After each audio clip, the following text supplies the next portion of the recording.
अस्सलाम वालेकुम स्टूडेंट्स। बिस्मिल्लाहिर्रहमानिर्रहीम। क्वेश्चन नंबर 12 देखें जी। Find the matrix X if this is equals to, यहाँ पर समथिंग इज़ मिसिंग हमारे पास। क्वेश्चन नंबर 12 में यहाँ पर इक्वलिटी साइन है फर्स्ट पार्ट में, ठीक है। एक्स और ये मैट्रिक्स यहाँ पर इक्वल का साइन है, is equals to that matrix. Okay, हमने एक्स मैट्रिक्स फाइंड करना है। Look at here, exercise 3.1, question number 12. We have to find x. The first matrix is 5 minus 2 2 1, that is equals to minus 1 12, and the second matrix 5 3. Look at here, हमारे पास दो तरीके हैं, क्योंकि its square matrix दूसरी side पे जाएगा तो ये इन्वर्स हो जाएगा, ठीक है। और अगर 3/3 मैट्रिक्स हो, आपको 2/2 हो तो सिंपल है कि दूसरी साइड पे ले जाएं और इसको इन्वर्स। सेकंड मेथड ये है कि हम एक्स मैट्रिक्स को इस फॉर्म में लिखें कि लेट कर लेते हैं, let X matrix is equals to A B C D. और ये हमें कैसे पता चला है कि ये ए बी सी डी होगा, क्योंकि ये 2/2 मैट्रिक्स है। आंसर भी क्या आ रहा है, 2/2। तो हमें ये पता चला कि फर्स्ट मैट्रिक्स का जो एलिमेंट है वो इसका लास्ट होना चाहिए, पहली बात, ठीक है। और इसका जो फर्स्ट है वो राइट साइड के मैट्रिक्स के फर्स्ट की इक्वल होना चाहिए। मैं लिखता हूँ, आपको पता चल जाएगा कि मैं क्यों कह रहा हूँ।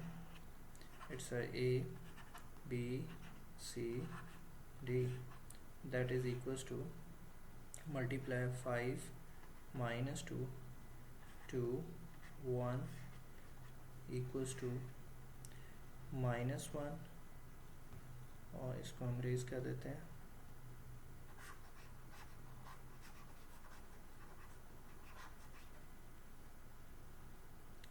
-1 12 और 5 3. Look at here, the final matrix order is 2/2, ये भी 2/2 था, ठीक है। अब हमने देखना है कि इसका जो पहला नंबर लास्ट नंबर है वो इसके इक्वल होना चाहिए, वो मैंने 2 लिखा। और इसका जो पहला नंबर है, क्योंकि इस ये शो करता है यहाँ पे जो आएगा रेड, इसका जो फर्स्ट नंबर है, फर्स्ट मैट्रिक्स का जो रोज़ होती हैं वो फाइनल मैट्रिक्स की रोज़ को शो करती हैं, ठीक है। जो लास्ट मैट्रिक्स की कॉलम्स होते हैं वो इक्वल्स टू, मतलब जो राइट साइड का मैट्रिक्स होता है उसके कॉलम्स को बताते हैं। ये दो आपस में इक्वल होने चाहिए, ठीक है। ये इक्वल होंगे तो तब प्रोडक्ट जो है पॉसिबल हो सकेगा। तो मैंने इनको 2 2 किया, तो मैंने इसको मैट्रिक्स के 2 कॉलम्स बनाए, लेकिन इसकी कितनी रोज़ बनाई, लास्ट मैट्रिक्स को देखा कि उसकी कितनी रोज़ हैं, 2 रोज़ हैं, तो मैंने भी यहाँ पर 2 रोज़ बनाई हैं। नाउ मल्टीप्लाई दीज, इनका कोई और ऑब्जेक्टिव नहीं था, बस यही ऑब्जेक्टिव था, ठीक है। और ए को फर्स्ट रो को फर्स्ट कॉलम से मल्टीप्लाई कर दें and you will get a with 5 5a, b minus 2b, फिर 2a प्लस b। एक इक्वेशन ये आई। सेकंड इक्वेशन को हम येलो से कर लेते हैं, सी डी को पहले 5 minus 2 के साथ, तो 5c minus 2d, फिर 2c और plus d। This will be equals to -1 12 और 5 3। यहाँ पे मैं लाइन ड्रॉ कर रहा हूँ, ठीक है, and using white colour comparing the corresponding element, first को फर्स्ट के साथ, ठीक है, फर्स्ट को फर्स्ट के साथ, सेकंड को सेकंड के साथ। सो आई विल गेट 4 इक्वेशंस, उनको मैं एलिमिनेशन या सब्स्टिट्यूशन मेथड से सॉल्व करूँगा तो ए बी सी की वैल्यूज़ आ जाएंगी। So first of all by comparing,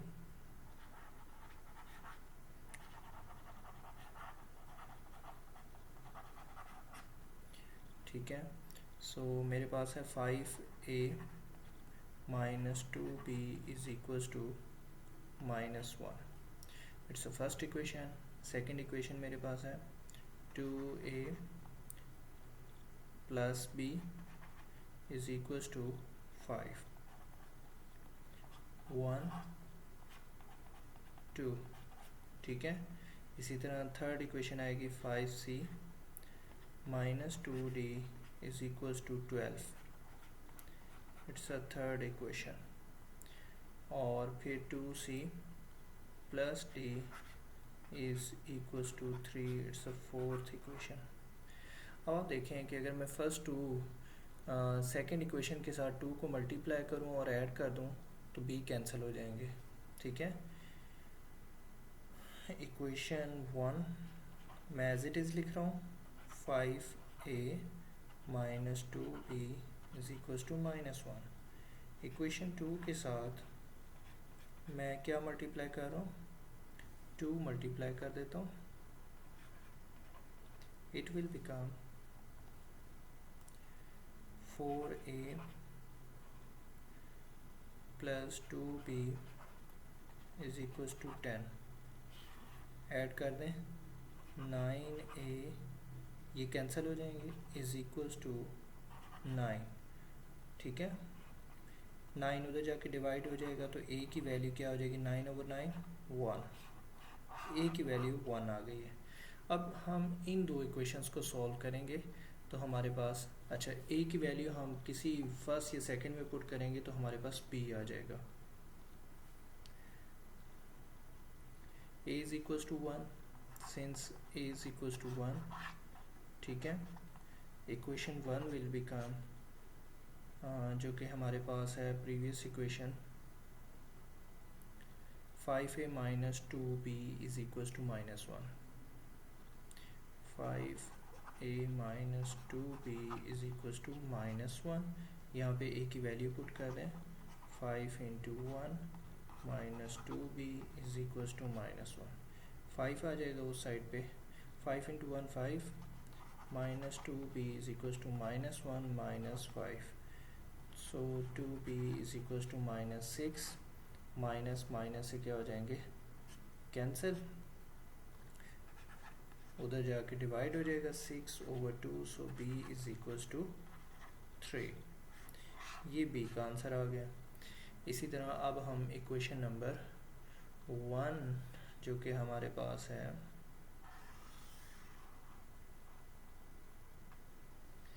हम equation number 3 as it is लिखेंगे, ठीक है।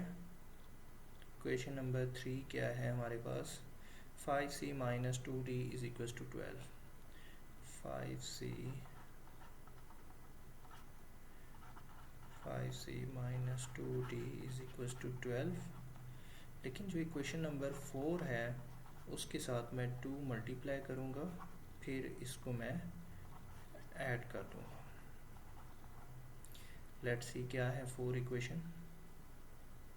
क्वेश्चन 4 है 2c plus d is equals to 3, यहाँ मैं 2 मल्टीप्लाई कर दूँ तो ये भी 2d हो जाएगा, ये भी 2d, ऐड करेंगे कैंसिल हो जाएगा, तो 2c plus d is equals to, तो 4c plus 2d is equals to 6 हो जाएगा, 4c plus 2d is equals to 6, add कर दें, you will get 9c is equals to 18, c की वैल्यू हमारे पास आ जाएगी 2। Putting the value of c in equation 3 कर दें,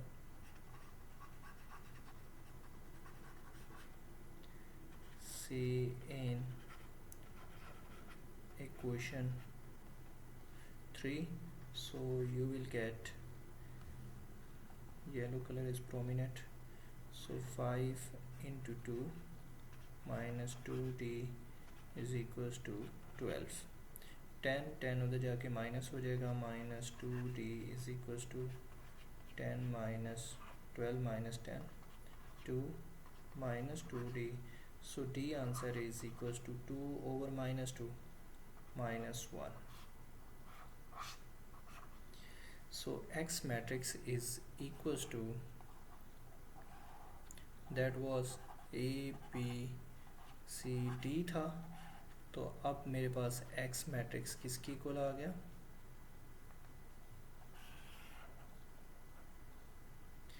X मैट्रिक्स मेरे पास आ गया, A की वैल्यू है 1, B की वैल्यू है 3 और C की वैल्यू है 2 और it's -1. This is the X matrix. ठीक है,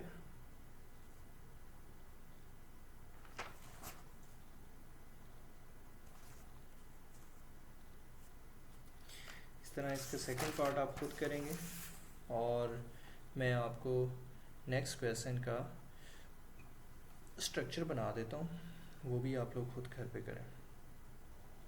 see what is question number. इसमें रोज़ एंड कॉलम्स को थोड़ा सा हमने जज करना है, ठीक है, कि क्या आएगा. दोनों क्वेश्चंस में से कोई एक कर लेते हैं. आई थिंक सो ये करना चाहिए. इट्स अ 2/2, लेकिन यहाँ पर 2/3 आ रहा है आंसर में, तो इट्स अ 2/2, इट्स अ 2/3. तो ए मैट्रिक्स का ऑर्डर क्या होना चाहिए, फिर वो ABCD आप कर लेंगे. ठीक है, क्वेश्चन नंबर 13 पार्ट 2. 13 पार्ट 2. हमारे पास एक मैट्रिक्स है 2/2, इट्स अ 2/2 और साथ में आ रहा है ए मैट्रिक्स इक्वल्स टू, जो आंसर में मैट्रिक्स आ रहा है दिस इज 2/3. अब हमने एक ऑर्डर लिखना है, यहाँ से ये देखें, और इस मैट्रिक्स के जो कॉलम्स हैं, लास्ट मैट्रिक्स, वो इधर लास्ट मैट्रिक्स के कॉलम्स होने चाहिए, ए के 3 कॉलम्स होने चाहिए. फर्स्ट मैट्रिक्स की रोज, आंसर में जो मैट्रिक्स आ रहा होती है उसकी रोज की इक्वल आनी चाहिए. वो अंडरलाइन से किया, इनको मैंने डॉट से किया. ये दो मैट्रिक्स, इसके कॉलम्स और इसकी रोज क्या होने चाहिए, इक्वल, तभी ये मल्टीप्लाई हो सकते हैं. ये इक्वल होने चाहिए, कट जाएंगे. तो 2/3, इट्स अ 2/3. तो ए मैट्रिक्स ऐसा आपने लेना है जो कि 2 रोज हों और 3 कॉलम्स हों, तो आप ले सकते हैं. ठीक है, इसी तरह 13 का पार्ट 1 भी मैं आपको बता देता हूँ, गाइड कर देता हूँ, आप खुद से करें. फर्स्ट मैट्रिक्स हमारे पास है,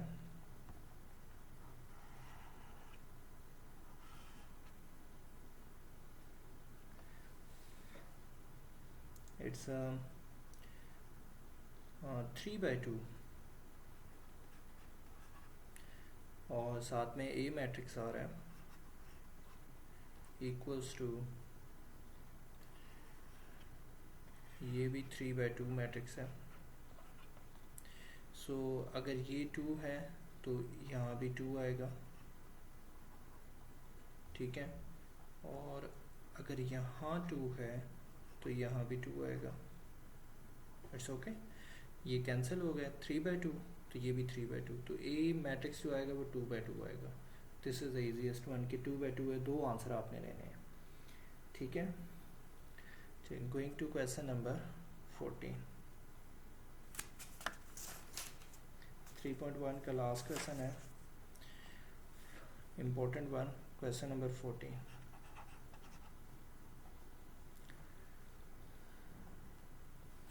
What is question? First to see, it's a 3/3, it's a 3/3 or answer is R I3. I3 mean identity matrix. Identity matrix ऐसा होना चाहिए जो 3/3 होना चाहिए. Okay, first matrix we have it's r cos phi 0 minus sine phi और फिर है 0 r और 0 r sine phi 0 cos phi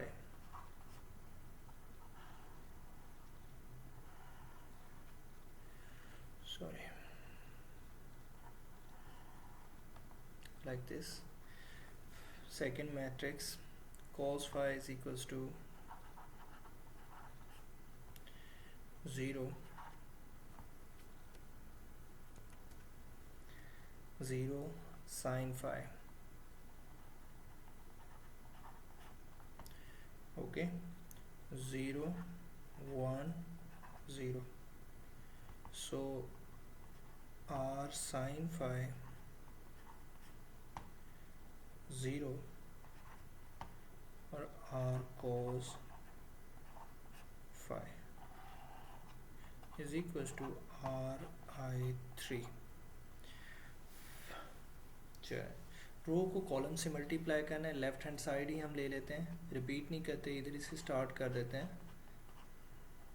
left hand side, यहीं से हम मल्टीप्लाई कर देते हैं और आंसर्स लेते जाते हैं.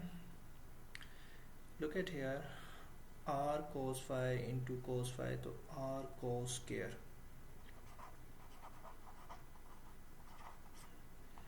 0 इंटू 0 0 और minus minus plus r sine square phi. First row first column हो गया. ठीक है, हम इसको ये किए, फर्स्ट रो को फर्स्ट कॉलम के साथ हमने मल्टीप्लाई किया. अब हम फर्स्ट रो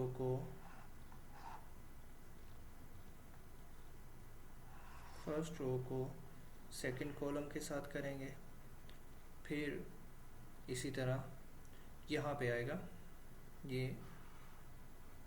ठीक है, जो भी आंसर है वो यहाँ पे आएगा. इट्स अ शॉर्टर वन, मैं इतना नहीं लिखता क्योंकि ये थोड़ा सा. चलिए let's see. r cos phi with 0, so you will get 0, or 0 with 1 0, sin phi with 0 0. ठीक है, अब हम थर्ड ले लेते हैं. ठीक है, और ये देखें, इसी रो को हम थर्ड कॉलम से मल्टीप्लाई करेंगे, तो यहाँ पे लिखेंगे, थर्ड कॉलम की प्लेस पे लिखेंगे. Okay, and you will close your bracket.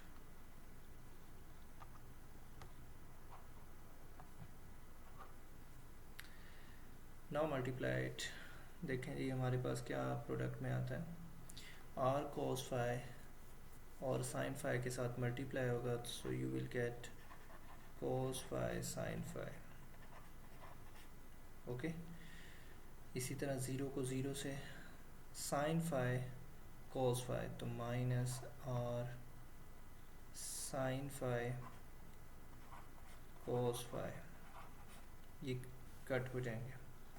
ठीक है, अब सेकेंड रो को फर्स्ट कॉलम के साथ 0 फर्स्ट, ठीक है, वाइट के साथ कर देते हैं 0, और r with 1 r with sorry 0 with cos phi 0, r with 0 0, 0 with r minus r sin phi 0. ठीक है, अब इसी तरह सेकंड को हम करते हैं ब्लू के साथ. तो ब्लू के साथ मैंने डॉट लगा दिया. 0 with 0 0, r with 1 r, plus 0 with 0 0. Last line is with red, तो 0 with sin phi 0, और r with 0 0, zero with R cos phi zero. First को फर्स्ट से, सेकंड को सेकंड से, थर्ड को थर्ड से। लास्ट रो है फर्स्ट कॉलम से, तो यहाँ पे आएंगे, ठीक है। वाइट से हम मल्टीप्लाई कर रहे हैं, तो R cos phi, R sine phi को कोस फाई से मल्टीप्लाई करना है, ठीक है। तो you will get R sine phi cos phi, zero with zero और cos phi with R sine phi, तो ये minus R sine phi cos phi. Next blues के साथ आप कर लें, zero first zero, second zero with one zero,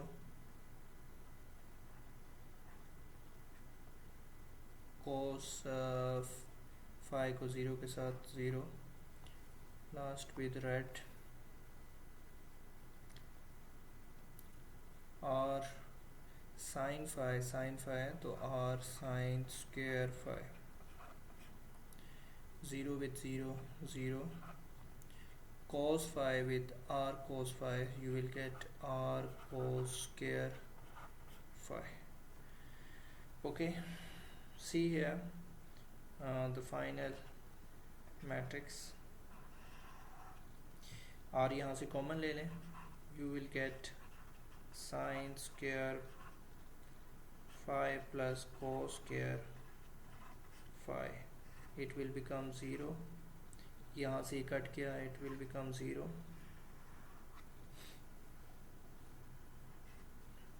It will become 0. r 0, ये भी 0 हो जाएगा 0, और ये हमारे पास r कॉमन आ जाएगा। मैं इसको डिफरेंट कलर से लिख लेता हूँ, r हम कॉमन ले लेते हैं, और sine square phi plus cos square phi, इसके सामने ही लिख लेते हैं। पहले में sine square plus cos square किसकी इक्वल होता है, 1 की इक्वल होता है। So you will get r 0 0 0 r 0 0 0 r. So you will take r common from each row, ठीक है। Going to the next page, r हम सब रो से कॉमन ले लेंगे।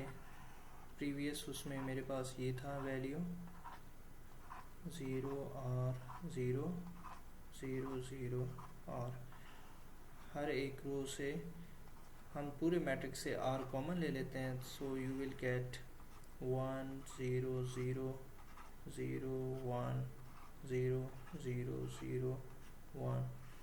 So this is I3 3 by 3 matrix, 3 rows 3 column, but identity matrix.